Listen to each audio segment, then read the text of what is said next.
Hello, everyone, and welcome back to the Knockout Podcast, episode 62 now. We're back after a couple of weeks break, but we have chosen to come back at quite the right time. If ever there was a time to come back, a Conor McGregor pay-per-view seems the fitting point, albeit it won't be the biggest thing happening in the country on the weekend, I imagine. Spoilers, it is coming home. Let's believe, get on board now. But this won't be any focus on the football. We will keep it solely on the MMA. Jack, it is McGregor fight week. How are you feeling going into this week? Yeah, as you said, like with the fact that it is coming home, it is. I suppose not all my attention has been on the fights to a degree. Like it's more split attention than I normally would have for like a big kind of pay-per-view card. But even given that, like now can ignore the football until Saturday, watch the fights then, and then watch the final on Sunday. So from here on out, essentially, it is focused on UFC 264, which is an okay card. Yeah, I mean, there's always. I mean, I get the UFC's thinking, and it's always something we talk about with McGregor cards in terms of you don't need any other star power to carry a McGregor card. McGregor on his own could be fighting with, the entirety of the women's flyweight division and it would still get 1 million pay-per-view buys. Yeah. But it does, I mean, and there are some fighters on here who they will be trying to make a name of, probably Sean O'Malley most notably, but it does feel like a time where they could stick 2 other title fights on and stick another couple of number one contender fights on and really get the most out of the talent, because it is also an opportunity for other people, even if they are big in their respective divisions, to be sort of exposed to a new casual audience that perhaps they haven't been. Something, for example, like Gan Lewis, it's a heavyweight number one contender fight. I mean, it's for the interim belt now, which is another thing in and of itself, but that feels like something you could easily stick on as a co-main and would bring so much attention to Cyril Gan if he won, that perhaps the sort of casual McGregor audience don't really know, but could also come to appreciate. Yeah, it's just like it's like short term, I suppose, thinking from the UFC, because like getting people to have if people have a fantastic performance on a McGregor card, like in the just anywhere on the pay-per-view, essentially like the main card, then they will their star will rise fairly significantly. So it's like a long-term investment thing, but they just generally don't want to do it because they know that they don't need to, and that they'll just sell the pay-per-views straight away, get the Conor McGregor money, and that's it. And to be fair, at this point, if McGregor loses, which I suppose we'll get into later, it's difficult to know where he goes from there. Is he still really a star? So maybe they're also worried about that to some degree. That is true. I mean, we may as well start with that main event. We can dig into the other supporting acts to this card, but I mean, the main event feels like, I mean, it is the main event without wishing to be facetious, but McGregor Poirier, the third fight, obviously Poirier getting the second round knockout only a couple of months ago, although I think it is longer ago than it feels. I think it was January. Yeah, it feels less, at least to me, it feels more recent than that. But yeah. He obviously avenging his, I think, 2014, 2015 defeat. And here we meet for the trilogy. I mean, we've often talked about in these trilogies, I think perhaps probably the most recent one that comes to mind is the DC Stipe one. And in terms of the fighter who wins the second fight often goes on to win the third fight. Is this slightly different because the fact that, in the DC Stipe fight, it was quite literally 3 fights in a row, albeit I think DC fought Blades or Lewis rather in that time, but essentially they fought each other 3 times in the space of 3 years. Essentially, this is a rematch of the modern day Poirier versus the modern day McGregor, because that fight was so long ago. Even with that, though, does it feel like, to you, at least early thoughts, and we'll dig into this, that Poirier does gain that upper hand because of his performance in that second fight? Yeah, I think that what you mentioned there about like trilogies and the person that wins the second will generally go on to win the third. I think that's like, think about to often with trilogies, you get a lot of them in the first fight. It can be kind of like a quick knockout, say like Kane, JDS, Stipe, Cormier, McGregor, Poirier.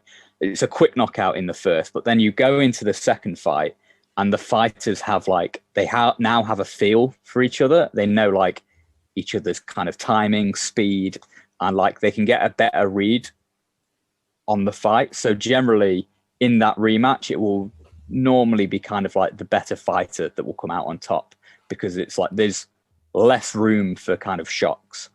And then that's why I would say kind of that the person that wins the second would often go on to win the third, because then it's just, you know, like essentially the same thing, you know, to a degree. But no, it is interesting here, because there's been, from the second fight, the one that happened in January, there's been a lot of focus almost exclusively on the leg kicks. And that's from the media, from fans, and most importantly, from McGregor himself. Like that's almost one of the sole things he's talked about. And we know kind of from McGregor's past, like when he rematched Diaz and stuff like that, he does come in decently prepared and with new ideas for certain things. So I think he'll have something drilled for the leg kick. Like he'll have something in mind. Probably he's just going to want to like really focus on stepping in and countering it. So I think it'll be interesting to see how that plays out. So, but I'm not sure if it will necessarily make the difference. How about you? Yeah, I mean, I think it's obviously going to be an area of focus. And as you say, I think in the build-up and in a lot of analysis, it has been made a big deal. And I think rightly so, because it was a big factor. But, you know, it wasn't like it was a leg TKO, for example. And although, yes, the leg kicks did significantly hinder his movement, I think what we did see was that there was a great deal of good striking on show that Dustin Poirier that on show from Poirier that was also a massive factor in him winning that fight. I think, as you say, I'm sure McGregor will have addressed or will have at least planned to somehow negate those kicks, to try and negate them, whether that's, as you say, trying to counter, whether it's firing back some of his own, whether it's maybe the front kick, which we've seen in earlier fights. There's obviously got to be a game plan there. And I'm sure Poirier, in sort of counteracting, will expect the response from McGregor, if that makes sense. So it's certainly something he's got to keep an eye on. But I think the problems we saw in that second fight from McGregor go deeper than just an inability to check or respond to a low kick. You know, that there was stuff in his stance. He was so boxing heavy, but he was leaning over so much. There was a lack of feints, which is, he doesn't feint. He hasn't feinted loads, but that was certainly part of his game.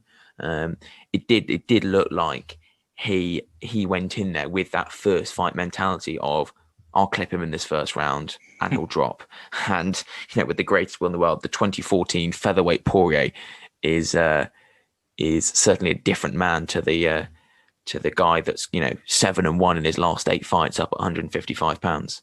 Yeah, I think, as you rightly said, there are a lot more kind of fundamental issues against Poirier for McGregor, and like, I think one of the key ones is the fact that Poirier himself is a southpaw. So much of McGregor's game is built around being a southpaw and fighting orthodox fighters. Like you mentioned, the kind of teep or the like front snap kick there. That is much harder to land in a closed stance matchup, like a southpaw versus southpaw. So like when you look at how effectively McGregor used that against Mendes, it just isn't there for him, because of like the way that kind of like the stance and the angles kind of match up. So I think that he doesn't like that as much. And then the other big thing is that in close stance, in the open stance matchup, McGregor's favoured matchup, the rear hand, so McGregor's left, becomes like essentially the most important, or it becomes more dominant in that matchup compared to in a close stance matchup. Whereas in the close stance matchup, it's the lead hand that is the important one generally. And Poirier's lead hand is like considerably better than McGregor's. He jabs much better. He sets things up with it. The kind of check hook that he caught McGregor with repeatedly in the fight. Poirier just uses that lead hand significantly better than McGregor does. And so in this close stance matchup, I think that's one of the more fundamental things that Conor's going to struggle with. So like outside of the leg kicks as well. And obviously being a close stance matchup, that opens up the leg kicks more as well. So yeah, it's not as simple as just counter the kicks or just check the kicks. If he starts really trying to kind of check the kicks or counter them, Poirier is going to feint them and then he's going to blast him upstairs. And Poirier was even doing that in the first fight. He was playing the jab and the low kick off each other very well, which is something that, say, like Israel Adesanya does. That's a key part of his game, is like the jab, low kick kind of mix up. So I think it's McGregor will obviously always has a chance. Like, he's a very dangerous puncher. Although not looked quite as, they used to call it the touch of death McGregor had. He hasn't really looked to have that as much at 155, which is interesting. But he's still obviously very dangerous. But I think that outside of like the first 7 minutes, it generally really favours Dustin Poirier. And I think that McGregor will struggle to build against Poirier, who is defensively fairly solid as well, at least with his guard. Yeah, and I think also it's important to note that, you know, both of us in lead up to that second fight saw it being, you know, a fight that we both favoured McGregor quite heavily in that matchup. And, you know, for whatever reason, I think I'm not sure any of us foresaw an inability or a sort of a lapse in game planning in regards to the leg kicks and other stuff. But I think also it's just that I think it's quite clear, and there's always that quote about you know, training in silk sheets or whatever, that, you know, waking up in silk sheets, not training in them, that'd be quite weird. But you know, this idea that, you know, McGregor is still, you know, for example, essentially living on a yacht and doing his training camp out of Abu Dhabi. Apparently, you know, last camp was supposed to be the best McGregor we've ever seen, and, you know, that every fight. that was quite clearly not true, and certainly his face slumped on the canvas after about 7 minutes was evidenced against that. But no, I'm sick of. I never want to hear anyone say that McGregor's in the best shape of his life ever again. I've heard it like 10 times too many. It is certainly the sort of pre-fight build-up bingo when it comes to him and his team, but. There is an extent to which I don't know how much he wants this. I mean, he certainly doesn't need it, which begs the question, why is he even doing the fights? But I guess there is still that fighter within him. But it will be interesting to see how he comes out. You know, last fight, certainly in this build up, he was sort of pretty jovial, pretty friendly, and, you know, that's not necessarily to say that that's a bad thing, but. You know, he was like that against Cerrone, but that was a Cerrone who's past it. It's just, I don't know whether it's the same McGregor that we saw, you know, blast his way to beating Aldo and then knocking out Alvarez, and that's understandable, but it just means that it's just sort of becoming more evident as we see him in each fight that he takes part in, and, you know, compared to a hungry Poirier that still, you know, sees this as a great opportunity to sort of cement his sort of legacy and basically get himself a title fight. I do struggle to see I do struggle to see a world where we get the best McGregor rock up that is fully game planned, fully ready, fully focused, fully sort of motivated to win this fight. Yeah. It's also interesting, like Conor's team has like essentially collapsed at this point. Like you've got John Kavanagh, but I don't think at this point he's that much use to him. Like Conor McGregor is such a big star that I think people in his camp, he doesn't really have anyone to say like no to him, and he doesn't really have anyone to guide him. And even like back in the day, I think Conor played a much more lead role in kind of like his game planning than like most fighters do. So a lot of the tactics and strategy generally came from McGregor himself.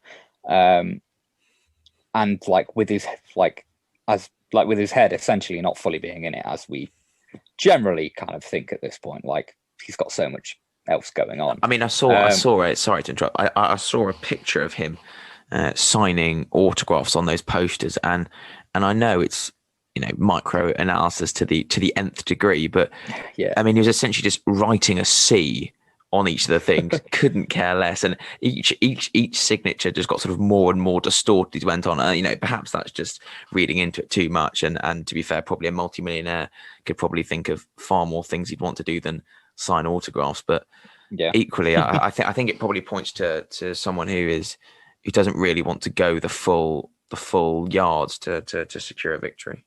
Yeah, just generally judging his mindset, say like in the last rematch he had, which was Nate Diaz, he seems far less kind of one track minded than he did. Like after he lost to Diaz, it was like he was obsessed essentially with getting out back. He just doesn't seem that way as much. Like for this rematch, he's kind of doing it as like, it feels like he's doing it as an obligation more than he really wants it.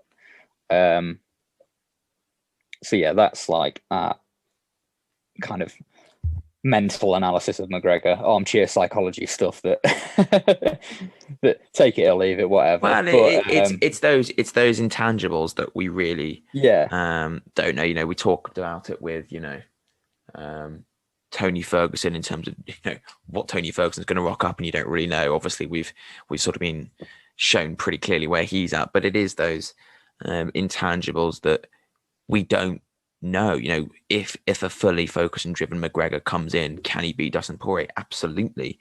You know, what are the chances that you know, that McGregor turns up on Sunday morning? Probably less likely than a fully focused and better Dustin Poirier rocks up, and that's sort of where I'm lying, and I think that's probably slightly disrespectful just to say, oh, Poirier's only winning because McGregor's not trying or not focused. I think even a fully focused McGregor still has a very tough time against Poirier, and perhaps still loses. Yeah. It's certainly no certainty in that regard, but it certainly makes it harder against a guy like Poirier, who is, you know, one of, if not the best at 155, even if he hasn't got the belt. Yeah. I agree with most of that. I think that Poirier has improved like so much since their first fight going into the second. Like, I think one of the reasons, like, ahead of the second fight, like, I thought I favoured McGregor, but I knew there was a path for Poirier, and I thought he could do it. But one thing that also made me a bit more hesitant was I thought he looked a bit kind of like he'd regressed in the Dan Hooker fight, but he came out looking as good as ever against Conor. So, like, I don't think Poirier is kind of like on the downward hill or anything necessarily, not just yet. So no, I think it's a tough fight. They're both fairly evenly matched. So yeah, I think that 7 minutes, it'll be a great fight. After that, it should slide in Poirier's favour. You would think so. Those sort of stamina issues have been well documented over the years. Yeah, I think that's. I mean, I think we basically said everything that needs to be said. It'll still be a great fight regardless. But I mean, to be honest, for his sake, I do hope that Dustin Poirier wins. Oh yes, it would be great for him to go on and fight for the belt and earn himself a a good cash tech, and we've seen for the likes of Nate Diaz, what a what a sort of career defining win. Even Diaz only won once against McGregor, and he's now sort of permanently established himself as one of the highest earners. I think Poirier is one of the good guys in the sport that often is riddled with bizarre characters. Is he one of the good guys though? You've seen this damning training footage that's come out. Oh my God! God, how dare he train with headgear on before a fight? I mean, Jesus. Oh God! I mean, a woeful attempt at smearing from Covington. Awful from Covington. It was like, ridiculous. Like literally from a guy that parades around with sort of bikini-clad women at photo shoots, and Brendan Schaub has literally said he's so awkward when the camera's not on, and these girls are just standing there like, "What do you want me to do?" And he's just like awkward. For a guy that like can't even be himself in front of a camera, I'm not sure I'm going to take anything from him. Yeah, look, like ridiculous, but it was funny anyway, because just the overall reaction from essentially everyone was like, "What are you talking about, Colby?" Like, what are you? Just try a bit harder. Yeah. if that is the worst smear campaign that's going to come against Dustin Poirier, I think he'll be just all right. I think he'll be all right. But yeah, we'll move on from main event chat. We may as well go to the co-main, which is a fun matchup. I wouldn't go as far to say number one contender, but perhaps they're sort of second in line. Maybe if there's a good performance, could be a number one contender. I think if Thompson wins, he's certainly next in line. I can't think of anyone that would be ahead of Wonderboy if he wins this. Yeah, it's only whether I don't know whether the Covington fight has been scheduled. I mean, there's Edwards as well, but I would certainly put forward the Stephen Thompson catch. We should say the co-main event is Gilbert Burns versus Stephen Thompson. Yeah, we should. We didn't say that, but yeah. I suppose a Colby one. I don't think Colby's really in it at all. Leon Edwards, I think that you can make the argument he deserves it. I mean, why are we talking? We'll get to this later. Let's talk about the matchup first. Yeah, I mean, Stephen Thompson coming off a good win against Jeff Neal. He sort of battered off a few contenders, sort of trying to make a name off his back, and he now can sort of look upwards and look to look up towards that title picture. He fights Gilbert Burns, who comes off his defeat to Kamaru Usman. I'm intrigued to get your early thoughts on this, but Thompson's a tricky customer, and I don't know how Gilbert Burns is going to get himself into range. Yeah, it's going to be. Yeah, I think it's definitely a tough one for Burns. We've seen Wonderboy fairly recently fight someone quite similar to Gilbert Burns in Vicente Luque. If anything, I'd say on the feet and certainly at pressuring, Luque is better than Burns. Can I just say I have written down on my notes Luque vibes under Gilbert Burns. I'd say that on the feet, in many ways, he's just a slightly worse Luque. So that doesn't necessarily bode particularly well, just on the initial kind of reaction to that. But I think there is more that Burns can do in the clinch than Luque could. So Luque didn't have too much success pressuring Wonderboy, but there were times that he did get into the fence, and that's, I think, where Burns is going to have to kind of base his strategy around, to be honest. He needs to get in the clinch and he needs to kind of rough Wonderboy up there. It's not going to be easy, but if he's stuck with it at like a at-range kickboxing fight with Wonderboy, he's going to get jabbed up and he's going to get like just a barrage of straight punches to his face. And outside of that, I think you can argue that Burns is maybe a slightly better or at least harder leg kicker than Luque. So I think there's probably something he can do with that. Certainly not many people have tried a leg kick heavy attack against Wonderboy, and I don't know why. But if Burns can get that going, that could also be an avenue into the fight for him. But outside of that, I think like obviously he's a considerably better grappler, but Wonderboy's fairly solid defensively in terms of his takedowns. So I don't see Burns being able to get him down, at least not consistently. So I think it is a tough one for Burns. It's Wonderboy's fight to lose, is what I'd definitely say. Yeah, I mean, he had those sort of razor close decisions against Tyron Woodley, a dubious at best unanimous decision loss to Darren Till, and a one punch knockout to Pettis, which was a fight he was comfortably winning through 10 minutes. I think the Pettis in that fight. Sorry, going back to the leg kicks. That Pettis did do some interesting things with leg kicks in that fight, which perhaps like not necessarily. It was a fairly fluky knockout, but even so, Pettis was doing something where he'd like step in deep and like kick the back leg, which was quite interesting. And look, worked decently, and he won the fight. So, but yeah, I think that people should just leg kick Thompson more. Yeah, I think that's certainly got to be an avenue, and I think we did see that from Burns against Thompson. I was trying to say that the 3-round element of it is interesting. We did see Burns come fast out the gate against Usman.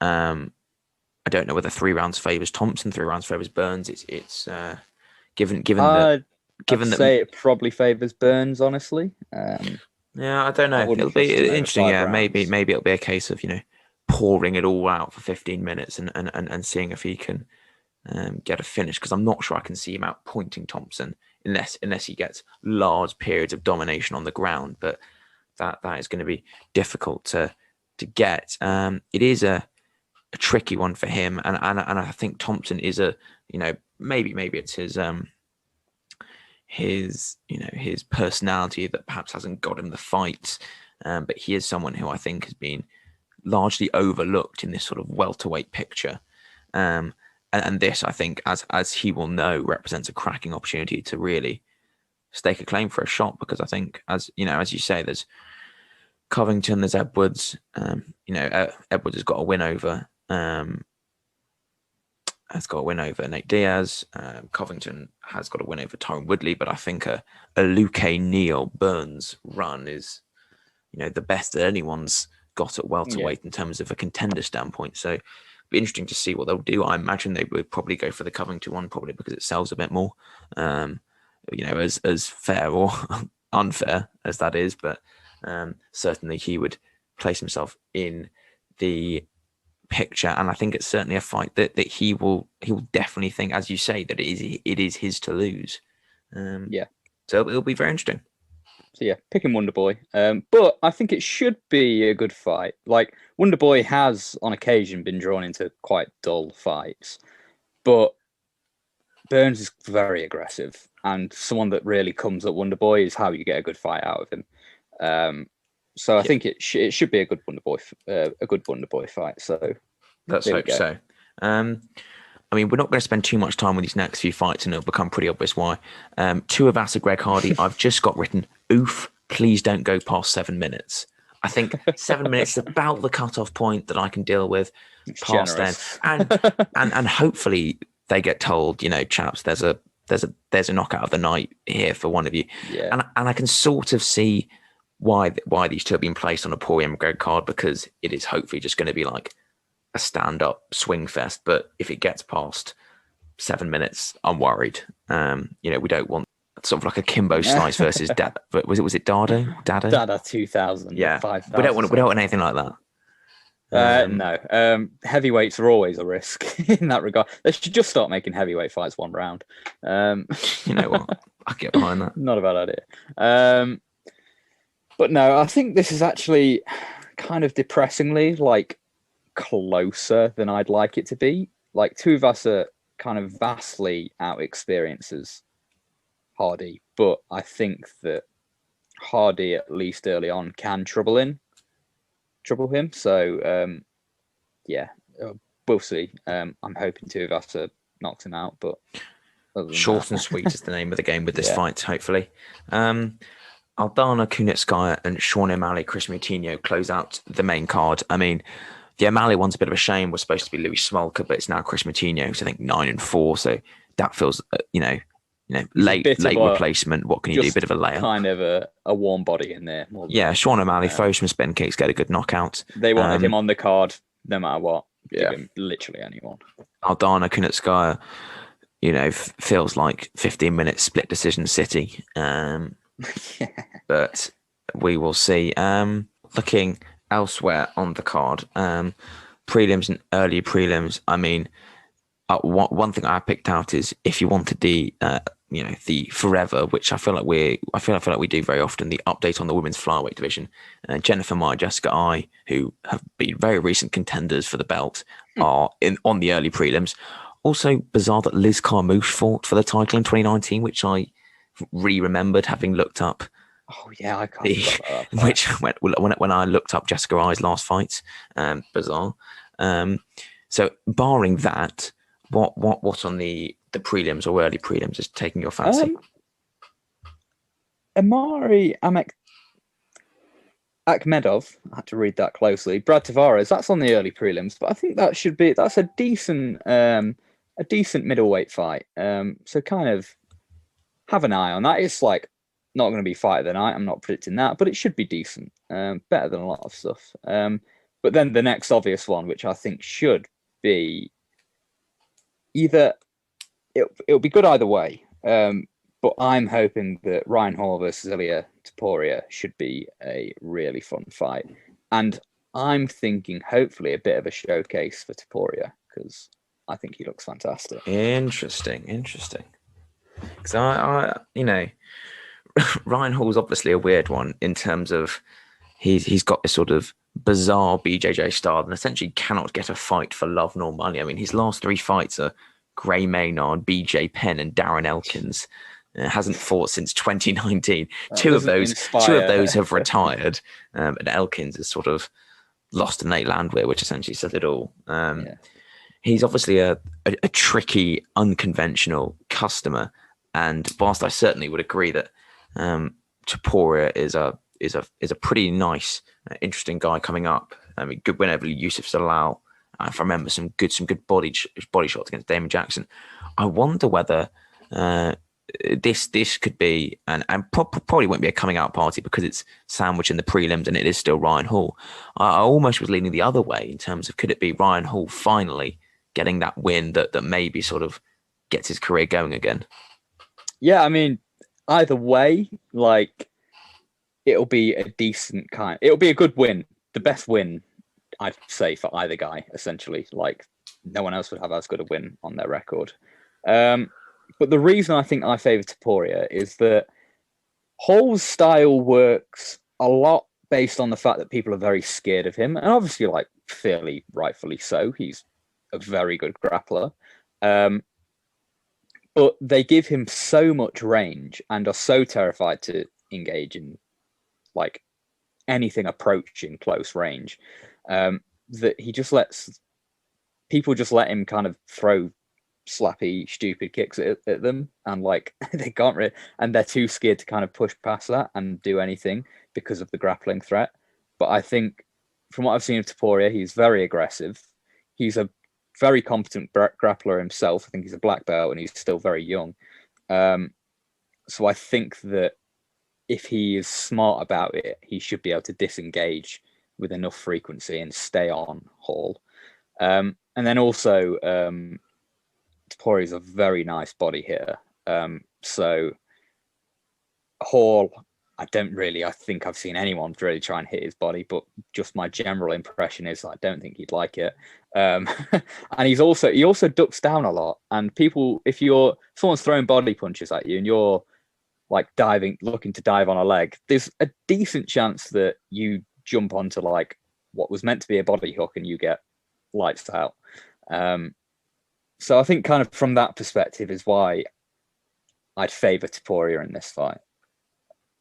Yeah, I'm not sure who will win, to be honest. I hope, as you say, I think for either of them, I think Ilia Topuria has shown enough for me to think he's an interesting customer. And yeah, I think for whoever wins, it'll be a good, hopefully, springboard. But I think I might just favour Ryan Hall. I think it'd be interesting. He did show in that Elkins won a perhaps a wider range of skills beyond just his grappling. But then again, that was 2 years ago, so it's difficult to know what he's done in the meantime. Elsewhere on this card, I mean, there's probably need 2 more fights of note that we haven't talked about. Although Dricus du Plessis is quite fun and he's someone to look out for. I mean, the one that immediately screams out to me on the prelims is Nico Price, Mikel Pereira. Who knows how that's going to go? But in Nico Price, it's going to be just chaos. And if he can lure some carnage out of Mikel Pereira, that could be a pretty fun matchup. Yeah, that could be like all the kind of like crazy, ridiculous fight, like everything you've ever wished for, if that's your kind of fight. So it should be fun generally. Although Michel Pereira's he's become less memeable recently. He's trying to take fighting seriously, and I don't like that for him. If there's anyone to drag you back down into the meme world, I feel like Nico Price could be that man. That is true. So here's his hoping for 15 minutes of just bizarrity in that one. I guess the only one we haven't talked about, I mean, I'm not sure I have a whole load to say about it, is Carlos Condit, Max Griffin closing out the prelims. Any thoughts on this fight before we wrap up? I think it'll be interesting to see. Like, it's surprising to me that Condit, I mean, he is pretty shot, but he's not more shot. He's still got a very good chin, which he always had. But it's interesting that like people kind of fade and get worse in different ways. With Condit, it's kind of manifested itself as like everyone's just able to wrestle him now. But yeah, Max Griffin I kind of like him. Like, he's a fairly reliable fighter in terms of like, and he's very well rounded, which means that like his game is fairly adaptable to most opponents. So he will generally have a good fight with most people. So from that perspective, I think it'll be decent. Yeah, I think I'm hoping for a good win for Max Griffin. I think he is someone who I've thought has been quite fun. His knockout against Son Kenan I think it was only a couple of months ago. Actually, God, March. Jeez, everything's going so fast. That was a good win. I mean, I think that basically says it all for this card. I mean, obviously the attention will be mainly at the top, but there's as we pointed out some interesting fights to keep an eye out for. I mean, unless you've got anything else to say, any final thoughts? Not really, not on 264. I think that about wraps it up. Lovely stuff. Well, we'll hopefully be back in the midweek to discuss it all.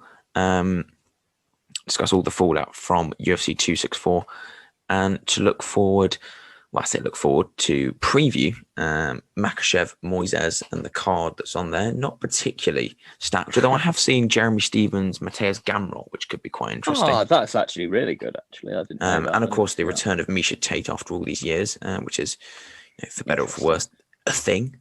Yeah.